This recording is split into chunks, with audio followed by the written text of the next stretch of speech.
இந்த அனைத்து நல்ல உள்ளங்களுக்கும் என்னோட மாலை வணக்கம். காலை வணக்கம். ஐ திங்க் மாலை ஆயிரும்னு நினைக்கிறேன் முடியறதுக்கு. இப்ப இந்த படத்தை பத்தி சொல்லணும்னா, நடிக்கிறதுக்காக போனேன். போய் இப்போ ப்ரொடியூசரும் இந்த படத்தோட ஹீரோவும் பிரதர் மாதிரி ஆயிட்டாங்க. அதனால இந்த படத்துக்கு வந்து ஃபுல்லா என்னால் முடிஞ்ச ஹெல்ப் பண்ணி கொடுத்துக்கிருந்துருக்கேன். அப்புறம் இந்த படத்தில் டைரக்டர் வந்து ரொம்ப கான்ஃபிடண்ட்டான டைரக்டர் இளமலை. நிச்சயமாக அவருக்கு ஒரு நல்ல எதிர்காலம் இருக்குன்னு நினைக்கிறேன். இந்த படம் பெரிய வெற்றி அடையும், அதில் எந்த நம்பிக்கையும் இல்லை.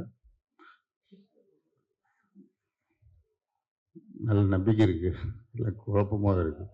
நான் என்ன சொல்ல வரேன்னா, இப்போ செல்வமணி சார் சொன்னார், பெப்சி வந்து இன்னொன்று ஆரம்பிக்கிறாங்க அப்படின்னு சொன்னாங்க.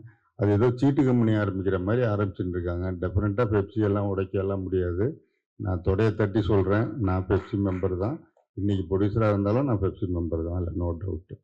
அது வந்து இன்றைக்கி வந்து ஒரு ஷூட்டிங் ஸ்பாட்டில் தைரியமாக ஒரு இடத்துல நிற்கிறோன்னா, அது பெப்சியோட லைட் மேனும் அந்த டெக்னீஷியனால தான்.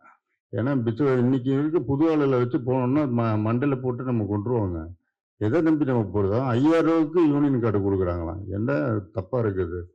இது வந்து ரொம்ப கண்டிக்க வேண்டியது, நிச்சயமாக இல்லாட்டி பேசி தீர்க்க வேண்டியது என்று சொல்கிறேன். அதனால் இப்போ நேரத்தை கடந்து நான் சீக்கிரமாக பேசி நிறுத்திக்கிறேன். இந்த படம் நல்லபடியாக வெற்றி அடையணும் என்று எல்லாம் இறைவனை வேண்டி விடைபெறுகிறேன். நன்றி, வணக்கம்.